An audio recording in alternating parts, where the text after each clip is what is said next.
પ્રભુના નામને ધન્યવાદ આપીએ છીએ અને પ્રભુની સ્તુતિ કરીએ છીએ કષ્ટમય અઠવાડિયાની આ ત્રીજી સંગતને માટે અને બહુ જ મોટી સંખ્યામાં આપણે પ્રભુના લોકો તરીકે આ જગ્યાએ મળી શક્યા છે અને પ્રભુ 2 દિવસથી આપણને બહુ અદ્ભુત અને અજાયબ જેવી એની કૃપા આપી રહ્યા છે. એના માટે પ્રભુનો પુષ્કળ આભાર માનીએ છીએ અને પ્રભુની સ્તુતિ કરીએ છીએ. મને એક લાલચ લાગેલી અને લાલચ એવી હતી કે મારા માથાના વાળ ખરી રહ્યા છે. એટલે મને એક ભાઈએ કીધું કે સાહેબ આ ફલાણા નામનું તેલ મળે છે, તમે લગાવો એટલે નવા વાળ આવશે. અને મેં 3 બાટલી વાપરી નાખ્યું, પણ થયું એવું કે જે હતા એ ખરી ગયા, નવા નહીં આવ્યા. એટલે આ જગત બહુ ભયંકર છે, છેતરામણું છે, લોભામણી લાલચો આપણને આપે છે અને હું એમાં ફસાઈ ગયેલો. એટલે તમારા કરતા હોય તો કરવા દેજો, કોઈ પ્રયત્ન ના કરશો. ઓકે, પ્રભુનો આભાર માનીએ છીએ, પ્રભુની સ્તુતિ કરીએ. ગલાતીનો પત્ર 2 અધ્યાય 20 અને 21મું વચન આપણે વાંચ્યું છે અને 2 દિવસથી પ્રભુએ પોતાના વચનથી વધસ્તંભની વાત આપણી આગળ પ્રગટ કરી છે અને આજે ફરીને એકવાર આપણે વધસ્તંભની વાત શીખવા માંગીએ છીએ.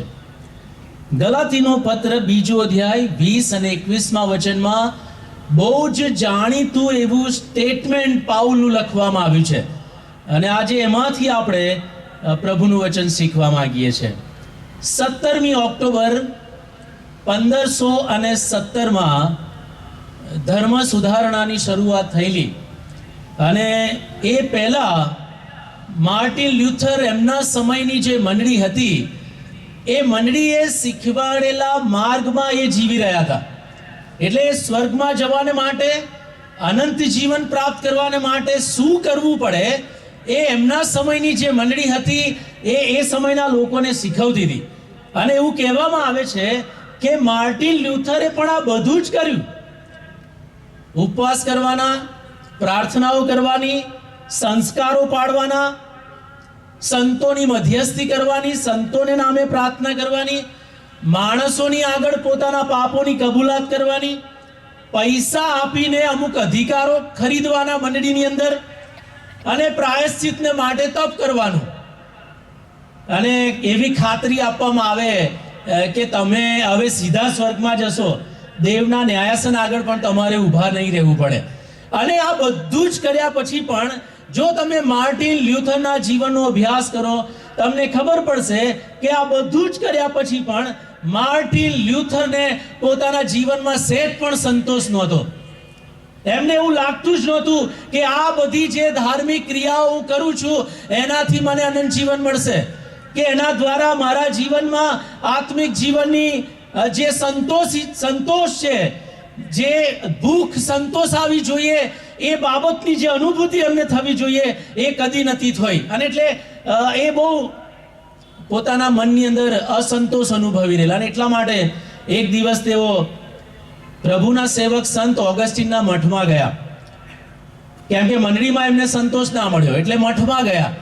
અને મઠમાં જઈને સંત ઓગસ્ટીનના મઠના જે ઉપરી અધિકારી હતા, હેડ હતા, એમને મળ્યા અને પોતાની જે વ્યથા હતી એ એમણે એમની સાથે શેર કરી અને એમને કીધું કે તમે મારી મદદ કરો કે મારામાં જે અસંતોષ છે એ સંતોષ મને મળે અને મારો આત્મા પ્રભુમાં બળ પામે. અને એ જે હેડ હતા એમણે એમને બહુ સારી સલાહ આપી. હવે દુઃખ એ હતું કે એ મઠના અધિકારી હતા પણ એમની પાસે બાઇબલનું બહુ જ્ઞાન નહોતું. એ સમયે આ એક કરુણ અવસ્થા હતી કે મંડળી પાસે પ્રભુના વચનો હાથમાં નહોતા અને એટલા માટે આ જે અધિકારી હતા એમને પણ જ્ઞાન નહોતું. અને આ મંડળીની બહુ ભયંકર હાલત એ સમયે બતાવે છે. પણ આ જે અધિકારી હતા એમણે બહુ સરસ વાત માર્ટિન લ્યુથરને કીધું અને એમણે એમને કીધું કે તારો ભરોસો તારા પોતાનામાં નહીં, પણ ઈસુ ખ્રિસ્તના જે જખમ છે, ઈસુ ખ્રિસ્તે વધસ્તંભ ઉપર જે કર્યું છે એમાં તારો ભરોસો હોવો જોઈએ. અને ત્યારે તને તારા જીવનમાં સંતોષ મળશે, ત્યારે તું તારા જીવનમાં ખાતરી પામશે કે તને અનંત જીવન મળ્યું છે. અને આ વાત માર્ટિન લ્યુથરને સ્પર્શી ગઈ અને એના એ પછી એમણે શાસ્ત્ર અભ્યાસ શરૂ કર્યો અને એમણે શોધી કાઢ્યું કે ન્યાયી વિશ્વાસથી જીવશે. એમણે શોધી કાઢ્યું કે તારણ એ તો દેવની કૃપાથી છે, માણસના પોતાના પ્રયત્નોથી નથી. અને એટલું જ નહીં, એમનું જીવન બદલાયું, માર્ટિન લ્યુથર બદલાઈ ગયા. અને એટલું જ નહીં, મંડળીની આખી સિસ્ટમને એમણે પડકારી. અને આપણે બધા જ આ ઇતિહાસને જાણીએ છીએ કે મંડળીમાં બદલાણ આવે અને મંડળીની અંદર સાચું બાઇબલ પ્રમાણેનું શિક્ષણ આપવામાં આવે. એના માટે માર્ટિન લ્યુથરે એ સમયની કહેવાતી મંડળીની સિસ્ટમને પડકારેલી અને એમને મારવામાં લેવામાં આવ્યા હતા. કારણ કે એમણે 31મી ઓક્ટોબર 1517ના દિવસે જર્મનીના વિટેનબર્ગના કેથેડ્રલ આગળ 95 મુદ્દાઓની યાદી લગાવી દીધેલી અને ચર્ચને પડકાર આપેલો કે તમે આ જે બધું કરી રહ્યા છો એ બધું જ ખોટું છે. માણસના ઉદ્ધારને માટે, પાપની માફીને માટે, સ્વર્ગમાં જવાને માટે વધસ્તંભ સિવાય, પ્રભુ ઈસુ ખ્રિસ્ત પરના વિશ્વાસ સિવાય બીજી કોઈ જ બાબતની જરૂર નથી. અને અત્યાર સુધી તમે જે શીખવતા આવ્યા છો એ બધું જ ખોટું છે. અને ત્યાર પછી એક નવા પંથની શરૂઆત થઈને આપણે બધા એ પંથના અનુયાયીઓ છે, જેને આપણે પ્રોટેસ્ટન્ટ ધર્મ કહીએ છીએ. આ કહેવા પાછળનું મારું એટલું જ તાત્પર્ય છે કે વાલાઓ, માણસ પોતાના કાર્યથી નહીં પણ પ્રભુ ઈસુ ખ્રિસ્ત પરના વિશ્વાસથી જીવે છે.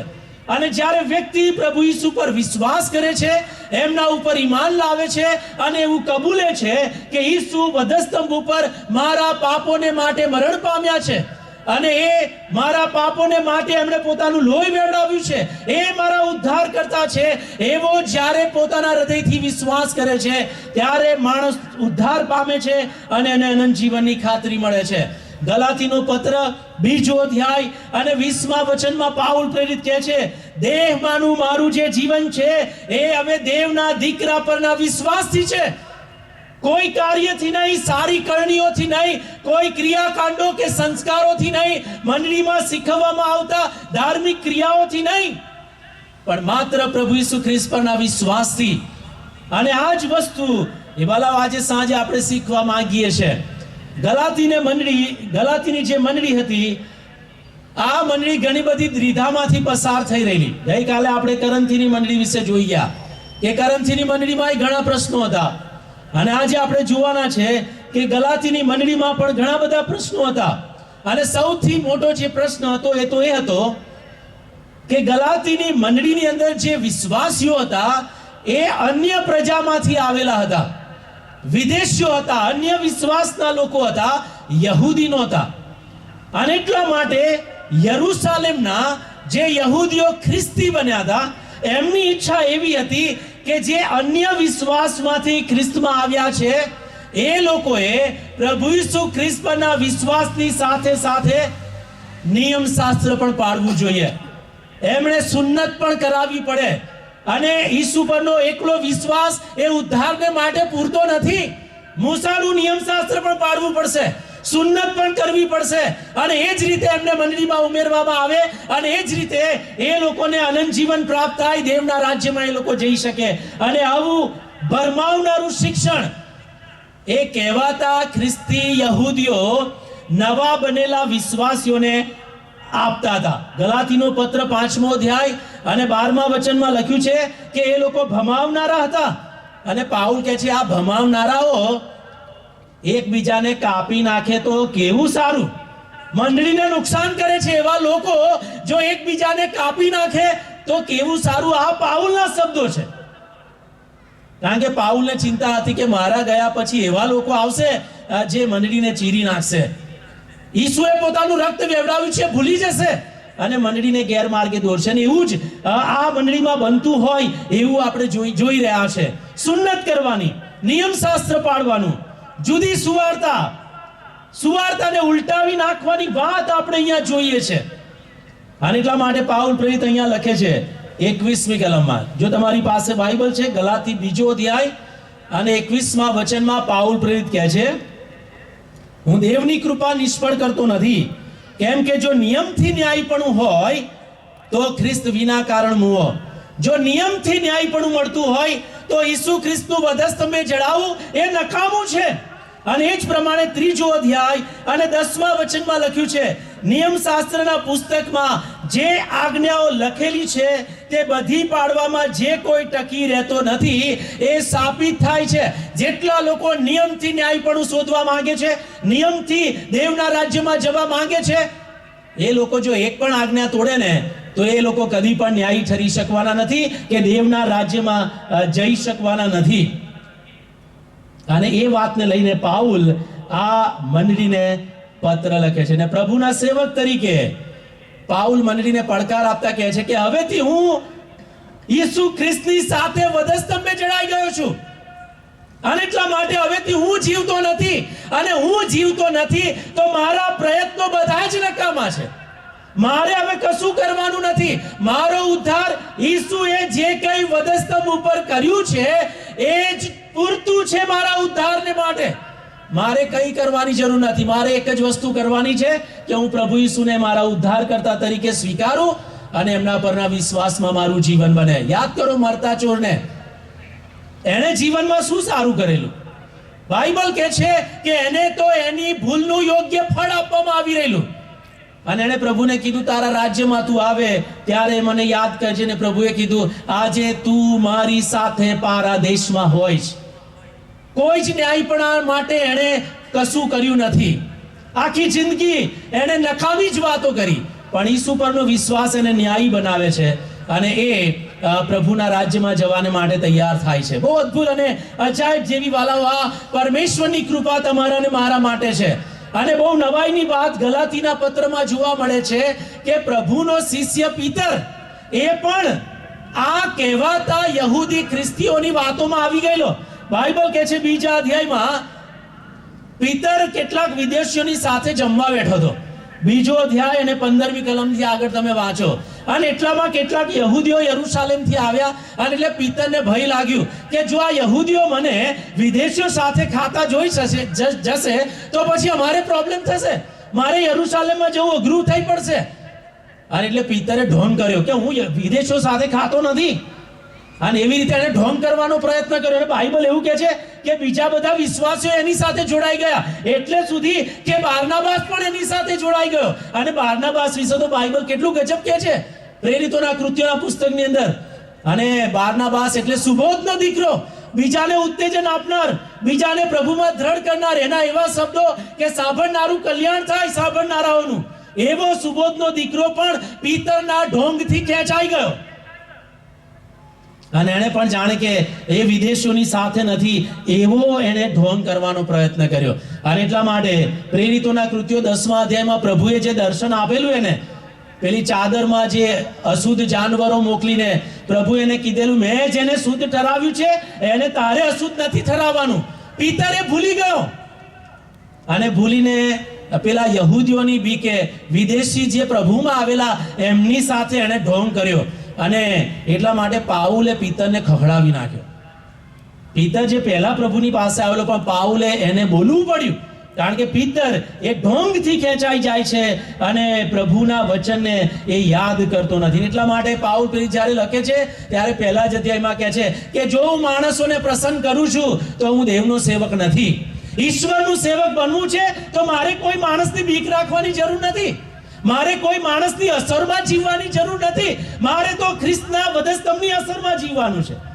હવેથી હું વધસ્તંભે જડાયો છું અને હું હવે જીવતો નથી, ઈસુ મારામાં રહીને એનું જીવન જીવે છે. તો પછી મારે માણસની આંખની શરમ રાખવાની ક્યાં જરૂર છે? મારે શા માટે માણસના સંપ્રદાયો પાડવાની જરૂર? નિયમથી ન્યાયપણું નથી વાલાઓ, ખ્રિસ્તની કૃપાથી તમને ને મને ન્યાયી ઠરાવવામાં આવ્યા છે. અને એટલા માટે પાઉલ વધસ્તંભે જડાવવાની વાત કરે છે. વધસ્તંભના સામર્થ્યની વાત આપણે જોઈ ગયા, વધસ્તંભના મહિમાની વાત જોઈ ગયા, અને આજે આપણે જોવાના છે કે આપણે વધસ્તંભે જડાઈ જવાનું છે. પાઉલ પ્રેરિત કહે છે હું ખ્રિસ્તની સાથે વધસ્તંભે જડાયો છું. પાઉલનું જીવન એ આપણા બધાને માટે બહુ નમૂના રૂપ છે. પાઉલ તો વધસ્તંભને અને એના માર્ગને બહુ ધિક્કારતો હતો, એ તો એનો વિરોધી હતો. અને પાઉલે નક્કી કરેલું કે આ માર્ગે ચાલનારા દરેકને પકડીને હું મારીશ, અને એણે એવું કર્યું પણ ખરું. પાઉલ વધસ્તંભનો વિરોધી, ઈસુ ખ્રિસ્તનો વિરોધી, અને વારંવાર એવા લોકોને પકડીને મારનાર વ્યક્તિ.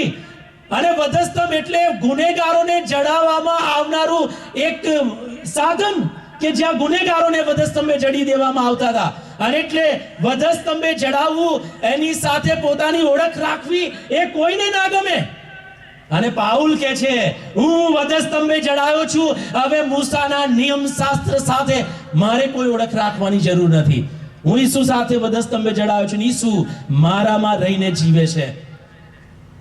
વધસ્તંભની વિરુદ્ધમાં અને અગ્રિપાની રાજાની આગળ જ્યારે પાઉલ ઉભો રહેલો, પ્રેરિતોના કૃત્યો 26મો અધ્યાય 9માં પાઉલ કહે છે, હું તો પ્રથમ મારા મનમાં એવું માનતો હતો કે આ ઈસુ નાજારીની વિરુદ્ધમાં મારે ઘણું કરવું જોઈએ, અને મેં કર્યું પણ ખરું, વધસ્તંભનો વિરોધ કર્યો.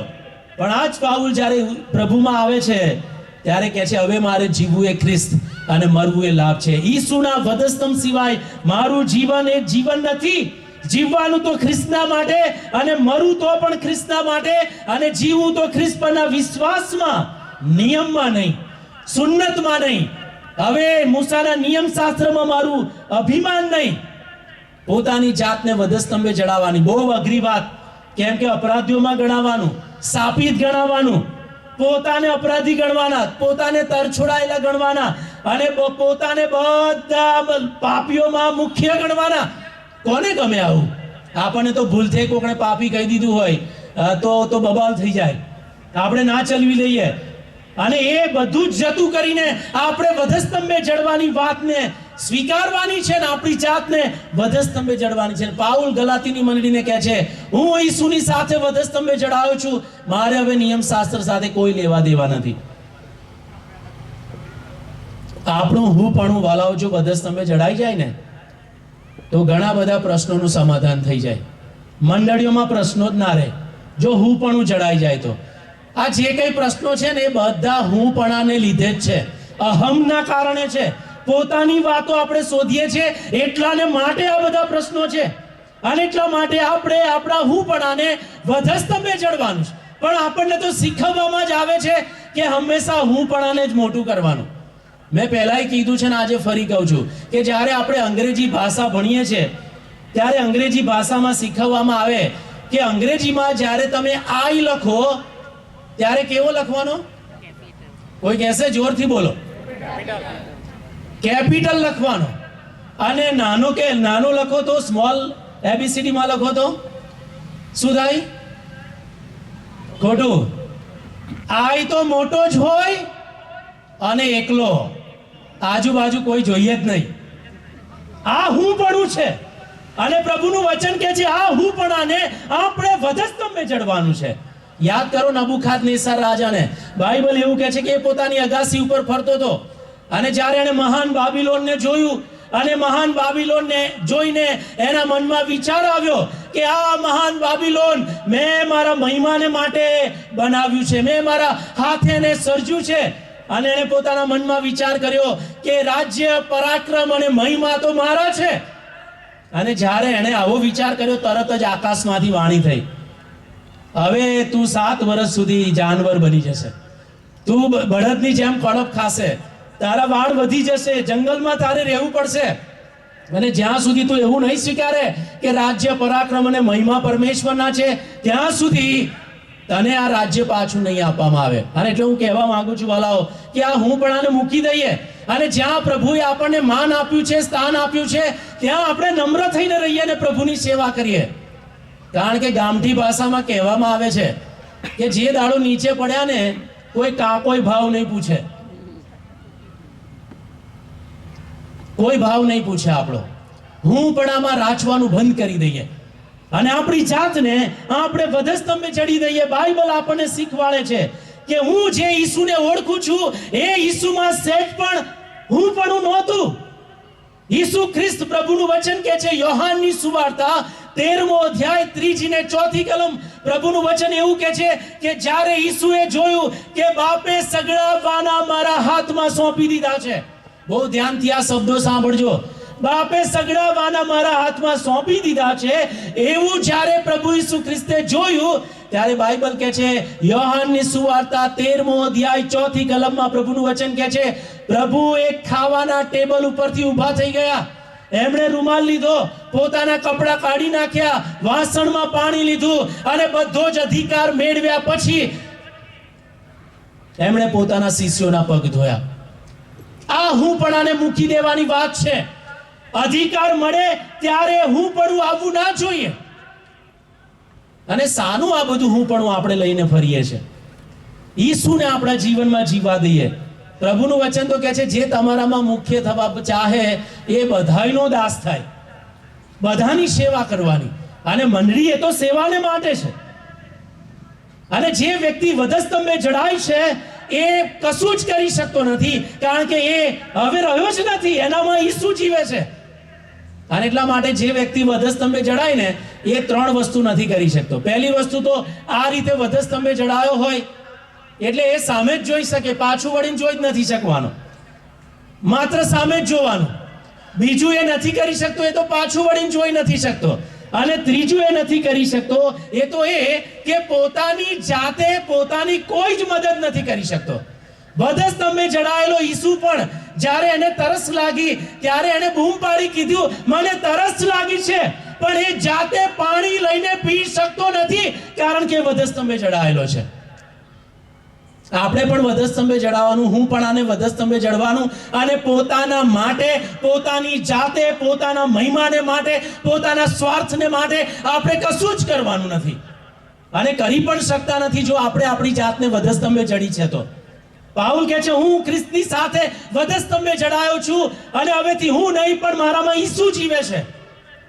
અને એ વ્યક્તિ પોતે કશું કરી શકતો નથી. એટલા માટે પાઉલ પ્રેરિત ફિલિપીને મંડળીને પત્ર લખે છે ત્યારે 4થા અધ્યાયની 13મી કલમમાં કહે છે કે મને જે સામર્થ્ય આપે છે એની સહાયથી હું બધું કરી શકું છું. મારી જાતે નહીં, મારી બુદ્ધિથી નહીં, મારા ડાપણથી નહીં. એટલા માટે કરંથીની મંડળીને પાઉલે ગઈકાલે કીધેલું કે જ્ઞાની ક્યાં છે, શાસ્ત્રી ક્યાં છે, બળવાન ક્યાં છે, બુદ્ધિવાન ક્યાં છે? એ બધું જ નકામું છે. કારણ કે જે કંઈ છે ખ્રિસ્તનો વધસ્તંભ છે કે જેના લીધે તમારો ને મારો ઉદ્ધાર થયો છે. વાલાઓ, પ્રભુ ઈસુ ખ્રિસ્ત જ્યારે ગેત્સેમાની વાડીમાં હતા, માથીની સુવાર્તા 26મો અધ્યાય અને 39નું વચન કહે છે કે ઈસુ ખ્રિસ્તે પિતાને પ્રાર્થના કરી કે હે બાપ, જો બની શકે તો આ પ્યાલો મારાથી દૂર કર. જે પીડા આવવાની હતી, જે દુઃખ સહન કરવાના હતા, જે વેદનામાંથી ઈસુએ પસાર થવાનું હતું, ભલાઓ વચન કહે છે ઈસુ માર્ગ શોધી રહેલા કે બની શકે પ્રભુ તો બીજો માર્ગ આપો પ્રભુ. 3 વાર પ્રાર્થના કરી. એમની યાતના બતાવે છે, એમની વેદના બતાવે છે. ઈસુની ઈચ્છા છે કે વધસ્તંભનો માર્ગે હું ના જાઉં, બાપ બની શકે તો આ દૂર કર.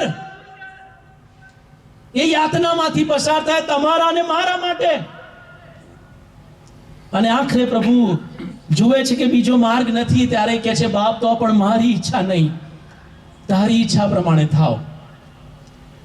પોતાનું હું પણ ઈશ્વરે મૂકી દીધું. પ્રભુ હું નહીં, તારી ઈચ્છા. મારી ઈચ્છા નથી કે હું આ માર્ગે જાઉં પ્રભુ. હું હજી મારી જાતને નિર્બળ અનુભવું છું. પ્રભુ બની શકે તો આ કરી જો. તોય પ્રભુ હું તૈયાર છું જો તું આ વધસ્તંભ આપવા મને માંગે છે તો.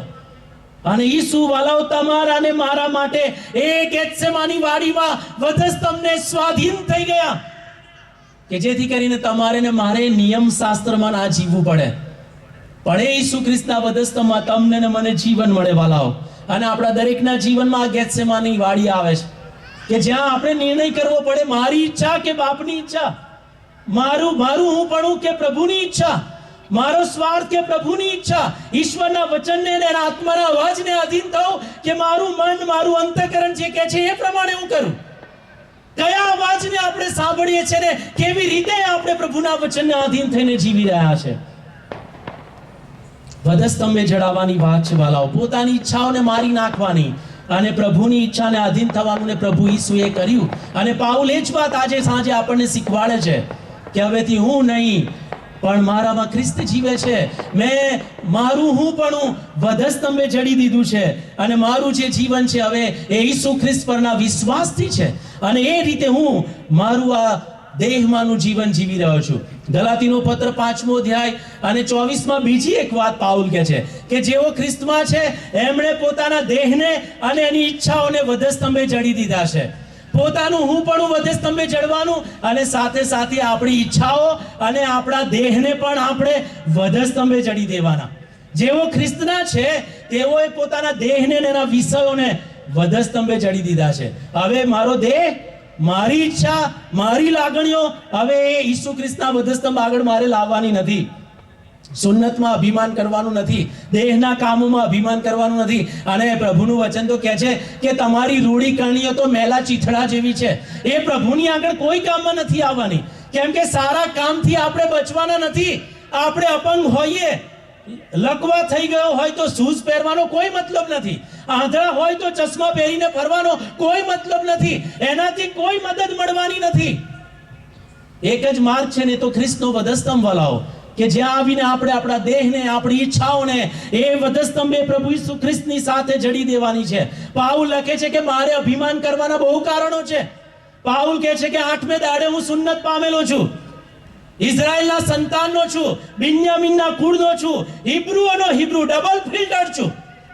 12 કુળો હતા, એમાંના 10 કુળો એવા હતા જે વિદેશીઓની સાથે મિક્સ થઈ ગયેલા, અન્ય પ્રજાઓ સાથે લગ્નના સંબંધો રાખતા હતા. માત્ર 2 જ કુળો શુદ્ધ હતા, અને એક બિન્યામીનનું કુળ ને યહૂદાનું કુળ. અને પાઉલ પોતાની ઓળખ આપતા કહે છે હું બિન્યામીનના કુળનો છું. અભિમાન કરવાનું કારણ છે મારી પાસે કે હું વિદેશીઓ સાથેના સંબંધમાં નથી આવ્યો. 8મે દાડે સુન્નત પામેલો, મંડળીને સતાવનાર, નિયમશાસ્ત્ર સંબંધી ફરોશી અને ન્યાયપણા સંબંધી નિર્દોષ. નિયમથી જો ન્યાયપણું મળે તો મને મળવું જોઈએ, કેમ કે મેં બધા જ નિયમોને પાડ્યા છે. અને પ્રભુ ઈસુએ પણ આ વાતની નોંધ કરેલી. માથીની સુવાર્તા 5મા અધ્યાયમાં પ્રભુ કહે છે જો ફરોશીઓ કરતા તમારું ન્યાયપણું વધારે ના હોય તો તમે દેવના રાજ્યમાં જઈ શકવાના નથી. અને આજે ખ્રિસ્તીઓ પણ નિયમથી દેવનું રાજ્ય શોધી રહ્યા છે.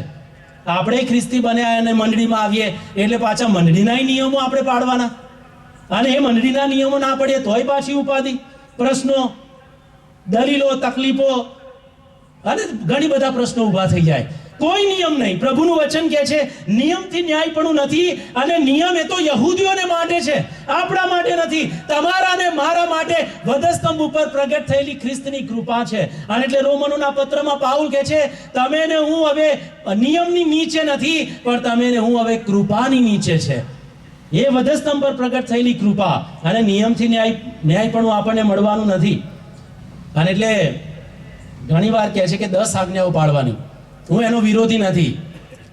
તમારું ચારિત્ર ને જીવન સારું બને છે, ડુ ઇટ, નો પ્રોબ્લેમ, કરો, વાંધો નહીં. પણ એનાથી જો તમે તારણ શોધવાનો પ્રયત્ન કરો છો તો એ ખોટું છે. એનાથી કદી તારણ મળવાનું નથી. તારણ માત્ર વધસ્તંભથી મળે છે. 10 આજ્ઞાઓ પાડવી એટલી જ પૂરતી નથી. બાઇબલ કહે છે તમે બધી જ આજ્ઞાઓ પાડો ને એક આજ્ઞા સંબંધી દોષિત ઠરો છો તો બીજી બધી જ પાડેલી નકામી. અને તમને ખબર છે નિયમ શાસ્ત્ર પ્રમાણે 10 જ આજ્ઞાઓ નથી, 613 આજ્ઞાઓ છે. અને એ આજ્ઞાઓ આપણે જાણતા નથી. 613 આજ્ઞાઓ બરાબર પાડીએ ને તો ન્યાયપણું મળે. બાકી નિયમથી ન્યાયપણું એ શક્ય નથી. માત્ર પ્રભુ ઈસુ ખ્રિસ્ત પરનો વિશ્વાસ અને વધસ્તંભને સ્વીકારવાનું, વધસ્તંભે જડી જવાનું, એનાથી આપણને વાલાઓ ન્યાયપણું મળે છે. ને તો નિયમ તો શું કહે છે? વ્યભિચાર કરો એટલે પુરુષોએ ભેગા થઈને સ્ત્રીને પથ્થરે મારી નાખવાની. પ્રભુ કહે છે જેણે પાપ ના કર્યું હોય એ પહેલો પથ્થર મારે. નિયમ શાસ્ત્ર કહે છે પૂર્ણ નિયમ 21:18 ઉડાવ દીકરો હોય તો નગરના પુરુષો ભેગા થાય અને એ ઉડાવ છે, બાપના કયામાં નથી, માટે એને પથ્થર મારીને મારી નાખે. પ્રભુ કહે છે ના, ઉડાવ પાછો આવે તો એને ચુંબન કરવાનું, એને ફરી આશીર્વાદો આપવાના, એને ઘરમાં સ્વીકારી લેવાનો. આ પ્રભુની કૃપા છે. આપણે કશું સારું ના કરીએ અને છતાંય પ્રભુ પ્રેમ કરે, એ નરી કૃપા. અને પાઉલ કહે છે હું તો વધસ્તંભે જડાયો, હવે તો હું તો દેવની કૃપા નીચે છું, મારે નિયમો પાડવાની કોઈ જરૂર નથી. ગલાતીનો પત્ર 6 અધ્યાય અને 12મા વચનમાં પાઉલ કહે છે દેહ વિશે જેટલા સારા દેખાવા ચાહે છે તેટલા ખ્રિસ્તના વધસ્તંભને લીધે પોતાની સતાવણી ન થાય માટે દેહની વાતોને મહત્વ આપે છે. સતાવણી ના થાય, વધસ્તંભ તો સતાવણી છે, વધસ્તંભ તો વેદના જ આપશે, તકલીફ જ આપશે, અને એ જોઈતું નથી, માટે દેહથી જીવન જીવવાનો પ્રયત્ન કરે છે. પણ બાઇબલ કહે છે જેમણે ખ્રિસ્તને પહેરી લીધા છે એમણે દેહને માટે એની વાસનાઓને માટે ચિંતન ના કરવું જોઈએ. એની ચિંતાઓ આપણે કરવાની જરૂર નથી, એનો વિચાર આપણે કરવાની જરૂર નથી. કારણ કે દૈહિક મન એ મરણ છે દૈહિક મન એ ઈશ્વર પ્રત્યે વેર છે. જેઓ દેહથી જીવે છે એ લોકો દેવને કદી પણ પ્રસન્ન કરી શકતા નથી. દેવની કૃપા અને એનાથી જ આપણે વાલાઓ પ્રભુમાં જીવન પામી શકીએ છીએ. એટલા માટે પાઉલ કહે છે, હવેથી હું નહીં, મારામાં ખ્રિસ્ત જીવે છે. મારી ઈચ્છાઓ અને મારી જે કઈ બાબતો છે દેહની, એ મેં વધસ્તંભે જડી દીધી છે. યાદ કરો યુસુફ જ્યારે પોટીફારના ઘરમાં હતો, પોટીફારની પત્ની દરરોજ, બાઇબલ એવું લખે છે, રોજ એને એવું કહેતી હતી, મારી સાથે સૂઈ જા. અને એક દિવસ યુસુફ એકલો હતો ઘરમાં અને પેલી સ્ત્રીએ ફરીથી એને કીધું અને યુસુફે એને કીધું, હું મારા દેવની વિરુદ્ધ પાપ શા માટે કરું? દેહને માટે એને ચિંતન ના કર્યું. દેહની વાસનાઓને એને વધસ્તંભે જડી દીધા. એને લાગ્યું હશે કે મારે જેલમાં કદાચ જવું પડશે અને જવું જ પડ્યું. એ વધસ્તંભે ચડાવવું પડે તો વાંધો નહીં, પણ દેહથી મારે જીવવું નથી. દેહ અને એની ઈચ્છાઓને વધસ્તંભે જડી દેવાના છે. એ આપણને વિનાશ તરફ લઈ જાય છે. તમને ખબર છે, રોમન સરકાર એ અત્યાર સુધી આવેલી સરકારોમાં સૌથી પાવરફુલ સરકાર હતી, લોખંડી સરકાર હતી, અને એના જેવી સરકાર આજ સુધી કદી આવી નથી. પણ એવું કહેવાય છે કે આ સરકાર પડી જવાનું કારણ એ માત્ર એક જ હતું, અને એ તો અનૈતિકતા. અને જે સંસ્થાઓમાં, જે મંડળીઓમાં, જે દેશમાં, જે કોઈ જગ્યાએ ઇન્સ્ટિટ્યુશન્સ ચાલે છે ને જે જગ્યાઓએ અનૈતિકતા આવે છે, એ કદી પણ ટકી શકતું નથી. રોમન સરકાર બહુ પાવરફુલ કહેવાય છે. 14 કાયસાર આવ્યા અને એમાંના 12 કાયસાર હોમોસેક્સ્યુઅલ હતા, પુરુષની સાથે સંબંધ રાખનારા, અને એવી રીતે જીવન જીવતા હતા. એ એમના અંતનું કારણ બની ગયું. અનૈતિક, દેહને માટે જીવનારા લોકો હતા. નીરો બાદશાહ વિશે હું વાંચતો હતો ત્યારે મને ખબર પડી કે નીરો બાદશાહને પણ બોયફ્રેન્ડ હતો અને એની સાથેના શારીરિક સંબંધોમાં એ જીવતો હતો, અને એ કારણ, એમના નાશનું કારણ વાલાઓ બની ગયું. ત્યાર પછી ત્રીજી વાત પાઉલ કહે છે, હું જગત માટે અને જગત મારા માટે વધસ્તંભે જડાઈ ગયું છે. હવે હું જગત માટે જીવતો નથી, મારા માટે નહીં, મારી ઈચ્છાઓ માટે નહીં, અને જગતને માટે પણ હું હવે જીવતો નથી. અને એટલા માટે પહેલા જ અધ્યાયની 4th કલમમાં પાઉલ પ્રેરિત લખે છે કે તેણે આપણા પાપને સારું પોતાનું સ્વાર્પણ કર્યું, એ માટે કે આપણે આપણા દેવ તથા બાપની ઈચ્છા પ્રમાણે તે આપણને હાલના ભૂંડા જગતમાંથી છોડાવી લે. ભૂંડા જગતથી છોડાવવા માટે પ્રભુએ બલિદાન આપ્યું, અને તોય પાછા આપણે જગતને માટે જીવીએ. પાઉલ કહે છે, હું જગત માટે જીવતો નથી, જગત મારા માટે વધસ્તંભે જડાઈ ગયું છે, અને હું જગતને માટે વધસ્તંભે જડાઈ ગયો છું. પણ આજે આપણે આપણા જીવનો તપાસીએ, આપણા મંડળીકીય જીવનો તપાસીએ, કૌટુંબિક જીવનો તપાસીએ, મોટા ભાગે જોઈએ તો આપણે જગીક રીતે વિચારનારા લોકો છે, જગતને માટે જીવનારા લોકો છે. જગતમાં ને આપણામાં કોઈ ફેર રહ્યો નથી. જગતના લોકો વ્યભિચાર કરે, મંડળીના લોકો વ્યભિચાર કરે. જગતના લોકો ભ્રષ્ટાચાર કરે, મંડળીના લોકો ભ્રષ્ટાચાર કરે. જગતમાં લૂંટફાટ ચાલે, મંડળીઓમાં લૂંટફાટ ચાલે. જગતમાં લોકો લડાઈ ઝઘડા કરે, મંડળીમાં લોકો લડાઈ ઝઘડા કરે.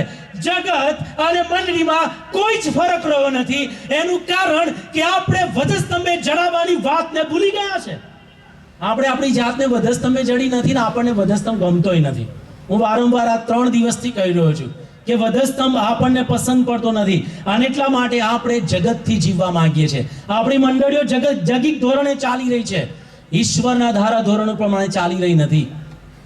અને એટલા માટે અત્યારે જે પરિસ્થિતિઓમાંથી પસાર થઈ રહ્યા છે, એ પરિસ્થિતિઓ એ વધસ્તંભ નહીં હોવાને કારણે છે બાલાઓ. પણ પાઉલ આપણને કહે છે કે હું ઈસુની સાથે વધસ્તંભે જડાવ, મારો દેહ વધસ્તંભે જડાવ, જગત મારા માટે વધસ્તંભે જડાઈ ગયું. હિબ્રુના પત્રના 11મા અધ્યાયમાં લખ્યું છે કે તેઓ કરવતથી કપાયા અને એમને સિંહોના બિલમાં નાખી દેવામાં આવ્યા, વગેરે વાતો લખી છે. અને પછી કૌંસમાં એક વાક્ય લખ્યું છે, જગત તેઓને યોગ્ય નહોતું, જગત તેમના માટે યોગ્ય નહોતું ને એટલા માટે એમણે આ સહન કરવું પડ્યું. આપણે જગતને યોગ્ય થઈ ગયા છે અને જગત આપણા માટે યોગ્ય થઈ પડ્યું છે, અને એટલા માટે આપણે આ વધસ્તંભની વાતોને ભલાઓ ધ્યાનથી લઈ રહ્યા નથી, ગંભીરતાથી લઈ રહ્યા નથી, અને એના માટે આપણે ચિંતન કરતા નથી.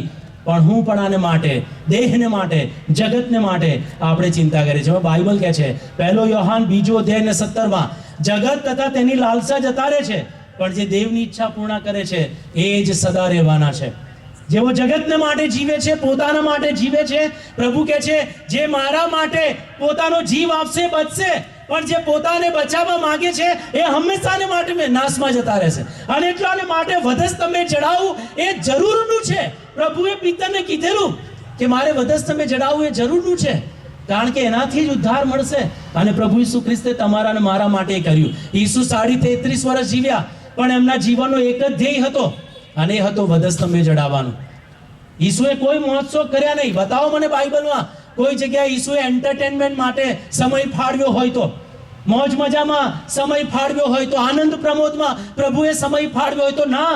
ઈસુ જન્મ્યા અને વધસ્તંભે ચડાયા ત્યારથી માંડીને એ આખી 33 વર્ષની જિંદગી ઈસુએ વેદનાઓ સહન કરી, કષ્ટ સહન કર્યા, પીડિત લોકોને માટે એમણે પોતાનો સમય ફાળવ્યો, અને બીજાના માટે ઈસુએ પોતાનું જીવન એ ભલાવ વ્યતીત કરી દીધું. આ મંડળીનું જીવન છે, વધસ્તંભનું જીવન, અને એના માટે ભલાવ તમારે ને મારે જીવવાનું છે. ઈસુ આ જગતને માટે જીવી રહ્યા નહોતા, અને એટલે પાઉલ કહે છે હું ઈસુનો છું, અને એટલે હું એની સાથે વધસ્તંભે ચડાવ્યો છું. અને બહુ દુઃખ થાય છે આજે કહેતા કે આપણે બધા વધસ્તંભ પર ખાલી ઈસુને જ જોઈ રહ્યા છે. સાચી વાત કે નહીં? આપણને કોણ દેખાય છે ઈસુ પર? કોણ દેખાય છે વધસ્તંભ ઉપર? માત્ર ઈસુ. અને એટલા માટે ઘણા મૂર્તિઓ રાખે છે. ઈસુને વધસ્તંભે જડાયેલા અને એની આગળ નમતું રહેવાનું. પ્રભુ તમે જડાઈ ગયા, આભાર તમારો. આપણે જડાવવું જ નથી. ના વાલાઓ, આ ખ્રિસ્તી જીવન નથી. બાઇબલ કહે છે વધસ્તંભે આપણે આપણી જાતને જડી દેવાની છે, અને એ રીતે આપણે આપણું જીવન જીવવાનું છે. આ વધસ્તંભે જડાવવા ઈસુએ રાજ્ય છોડી દીધું પોતાનું. બાઇબલ કહે છે ફિલિપીનો પત્ર 2 અધ્યાય, એ પોતે દેવના રૂપમાં છતાં દેવ હોવાનું પકડી ના રાખ્યું, હું પણ પકડી ના રાખ્યું. એ તમારા અને મારા માટે એમણે રાજ્ય છોડી દીધું, દેવ પણ છોડી દીધું, દાસ થઈ ગયા, ખાલી થઈ ગયા, ગેટાની જેમ મૂંગા મોડે એ સહન કરતા ગયા. હા, પ્રભુ ચાહતા તો એમણે એકવાર કીધું પ્રભુએ કે હું મારા બાપને કહું કે દૂતોની બહાર ફોજ મોકલીને એ મારા માટે લડી શકે છે. એટલું પરાક્રમ પ્રભુની પાસે હતું. અને હા, એમના શબ્દોમાં એટલી તાકાત હતી કે જ્યારે ગેત્સેમાની વાડીમાં લોકો પકડવા આવ્યા અને ઈસુએ કીધું કે હું છું, ત્યારે જ બધું ટોળું નીચે પડી ગયેલું. હી વોઝ વેરી પાવરફુલ, કારણ કે ઈસુ એ તો રાજાઓનો રાજા અને પ્રભુઓનો પ્રભુ છે. પણ ઈસુ લડતા નથી. એમણે સામી નિંદા ના કરી, એ સામે લડવાને માટે ના ગયા, બદલાની ભાવના ન રાખી. એમણે હું પણ આને જડી દીધું, જેથી કરીને તમારો ને મારો ઉદ્ધાર થાય. તમે ને હું એ વધસ્તંભે જડાઈએ ઈસુની સાથે, અને હવે પછીનું આપણું આ જીવન એ પ્રભુને માટે આપણે જીવીએ, દેવના રાજ્યમાં જઈએ, એની સાથેના સંબંધમાં આપણે જઈએ. વધસ્તંભ એટલે પ્રભુનો પ્રેમ. વધસ્તંભ એટલે ઈશ્વરે આપણને કરેલો પ્રેમ, અને વધસ્તંભે એને જાહેર કરવામાં આવ્યો. આપણા માટે પ્રેમ એટલે દિલ. એ ભ્રમણામાં ના જીવશો. એ કઈ પ્રેમ નથી, એ તો નરકમાં લઈ જશે. આપણો ખરો પ્રેમ એ તો વધસ્તંભ છે વાલાઓ, કે જ્યાં પ્રભુ ઈસુ ખ્રિસ્તે આપણા માટે દુઃખો સહન કર્યા છે, અને આપણને પ્રેમ માટે એમને બધું છોડી દીધું. અને હવે આપણો વારો છે કે આપણે બધું છોડી દઈએ અને ઈસુને માટે જીવીએ. આપણે આપણું હું પણ છોડી દઈએ, આપણી ઈચ્છાઓ છોડી દઈએ, જગતને છોડી દઈએ, અને હવે આપણે પોતાને માટે નહીં, આપણી ઈચ્છાઓને માટે નહીં, પણ ઈસુને માટે જીવીએ. ઈસુ તમારા માટે જીવ્યો, તો હવે તમે ઈસુને માટે જીવો. આપણે ઈસુને માટે જીવવાનું છે, અને આપણા દ્વારા ઈસુ જીવવા માંગે છે. ઈસુ આપણા માટે, આપણા થ્રુ જીવવા માંગે છે. અને એટલા માટે હું વારંવાર કહું છું કે ઈસુ ક્યાં છે ખબર છે? બાઇબલ એવું કહે છે ઈસુ પિતાને જમણે હાથે બિરાજેલા છે, પણ એમનો આત્મા આપણી સાથે છે. અને એનો મતલબ એ થાય કે આપણે બધા જ ઈસુ છે. આપણે બધા જ ઈસુ છે, ને આપણામાં ઈસુ પ્રગટ થવા જોઈએ. અને ત્યારે જ શક્ય બને છે જ્યારે આપણે પાઉલ પ્રેરિતની જેમ સ્વીકારી લઈએ છીએ કે હું ઈસુની સાથે વધસ્તંભે જડાયો, અને હવે હું નહીં પણ મારામાં ખ્રિસ્ત જીવે છે. શું આપણે આ કબૂલ્યું છે? આપણે આના માટે તૈયાર છે? ઈસુને માટે જીવવાને માટે? એ તમારા માટે બધું જીવ્યો, તમારા માટે સહન કર્યું. આપણે ક્યારે આ બધું કરીશું? આવો આપણે એના માટે તૈયાર થઈએ અને પ્રભુને કહીએ, પ્રભુ હું તારા માટે વધસ્તંભે જડાવવાને માટે તૈયાર છું. હું પણ આને માટે નહીં પણ પ્રભુને માટે જીવીએ. મારિયા ડાયર કરીને પ્રભુના એક સેવિકા હતા, અને એમનો જન્મ 1837માં ચીનની અંદર સેવા કરતા મિશનરી કુટુંબમાં થયેલો અને બહુ જ નાની ઉંમરમાં તેઓ હતા અને એમના મા બાપ મરણ પામ્યા, મિશનરી મા બાપ, અને તેઓ બંને મરણ પામ્યા. અને એના કારણે મારિયા ડાયર જે બહુ નાની છોકરી હતી, એમના મા બાપ મરણ પામ્યા માટે એમને પાછા પોતાના વતન ઇંગ્લેન્ડમાં મોકલી દેવામાં આવ્યા અને એમના સગાના ઘરે રહીને એ મોટા થયા. અને મોટા થયા પછી પોતાના મા બાપને એમણે ગુમાવેલા સુવાર્તાને કારણે, પણ છતાં એ મારિયા ડાયર નાની દીકરીના જીવનમાં પ્રભુએ કામ કરેલું અને 16 વર્ષના થયા પછી એમને પણ સુવાર્તા પ્રચારને માટે ઈચ્છા થઈ અને ફરીથી 16 વર્ષની ઉંમરે પાછા ચીનમાં જ ગયા, જે એમના મા બાપને મારી નાખવામાં આવેલા. અને ફરીથી પોતાના મા બાપની જેમ એમણે પણ સેવાની શરૂઆત કરી.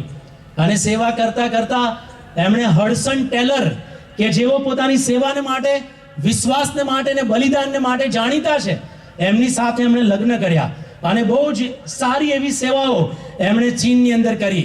ખ્રિસ્તી લોકો એમની ટીકા કરે, અન્ય પ્રજાના લોકો એમની ટીકાઓ કરે, પણ એ બધું જ સાંભળીને પણ વધસ્તંભને ઉંચકીને એમણે પ્રભુની સેવા કરી. અને એવું કહેવાય છે કે 43 વર્ષની ઉંમરે એમનું મરણ થયું કોલેરાને કારણે. 43 વર્ષની ઉંમરે. અને આટલી સખત વેટ કર્યા પછી જ્યારે તેઓ મરણ પામ્યા, એમના કબર ઉપર લખવામાં આવેલું કે મારે જીવવું એ ખ્રિસ્ત અને મારે મરવું એ તો લાભ છે. અને વધસ્તંભના પ્રેમને માટે એમણે બધું જ ન્યોછાવર કરી દીધું. 9 બાળકો એમને હતા, એમાંથી 4 જ જીવ્યા અને 5 મરણ પામ્યા. તોય પ્રભુની સેવા કરવાનું એમણે મૂકી ના દીધું. પોતાને માટે એમણે કદી ચિંતાઓ ના કરી, માત્ર ઈસુને માટે એ લોકો જીવ્યા અને પોતાની જાતને એમણે વધસ્તંભે જડી દીધી. પણ આજે આપણે બધા સ્વાર્થી બની ગયા છે. આપણે બધા આપણા પોતાનો જ વિચાર કરીએ છીએ. આજે આપણે મને શું મળશે એમાં જ આપણને રસ છે અને બલિદાન કરવાને માટે કોઈ તૈયાર નથી. બલિદાનને માટે આપણે તૈયાર નથી. પણ બાળકો યાદ રાખજો, આજની મંડળીઓને બલિદાન યુક્ત પ્રેમની જરૂર છે. ઈસુએ આપણને પ્રેમ કર્યો એવા જ પ્રેમની આજે ફરીથી મંડળીને જરૂર છે. અને ઈસુ ફરી એ પ્રેમ, એ વધસ્તંભ લઈને ફરી આવવાના નથી. એ તમારે ને મારે જ પ્રગટ કરવો પડશે. અને ત્યારે જ શક્ય બનશે જ્યારે આપણે પાઉલની જેમ સ્વીકારી લઈએ કે હું ઈસુની સાથે વધસ્તંભે જડાયો છું. અને આપણે એકબીજાને માફ કરવાના, એકબીજાને સ્વીકારવાના, એકબીજાને પ્રેમ કરવાનો, એકબીજાનું સહન કરવાનું, એકબીજાને મદદ કરવાની, કે આપણે બધા સાથે મળીને દેવના રાજ્યમાં જઈએ. જ્યારે લગ્ન કરવામાં આવે ત્યારે 2 લગ્ન કરનાર વ્યક્તિને કહેવામાં આવે છે કે એવી રીતે જીવજો કે આકાશમાં તમને સ્થાન મળે.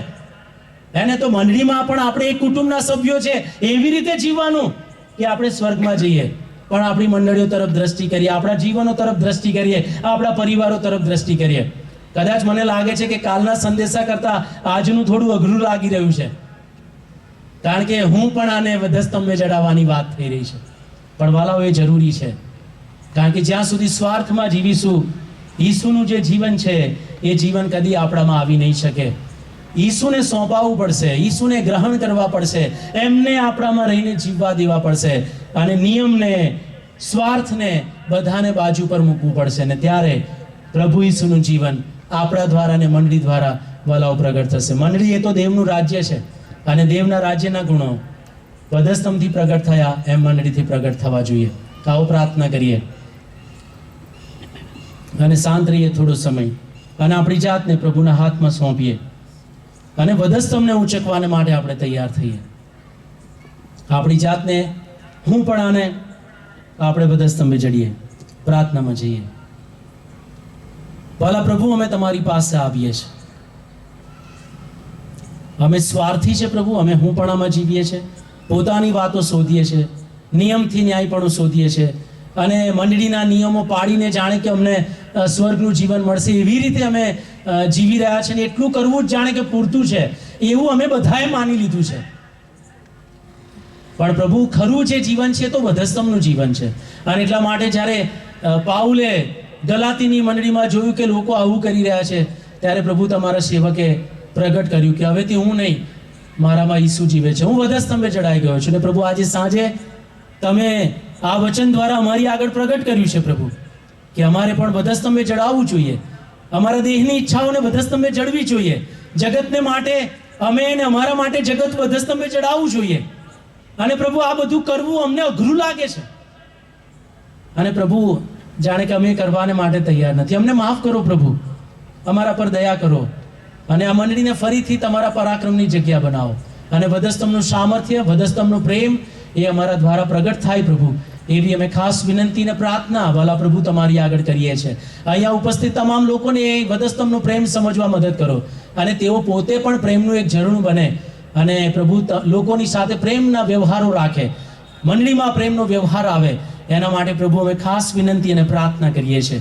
અમારા હુંપણાને તમારી આગળ નમાવી દેતા, અમારી જાતોને તમારા હાથોમાં સોંપતા પ્રભુ ઈસુના નામથી માગીએ છીએ વાલા પ્રભુ, અમારી પ્રાર્થના તમે સાંભળો અને માન્ય કરો. Amen, amen. Thank you. God bless you.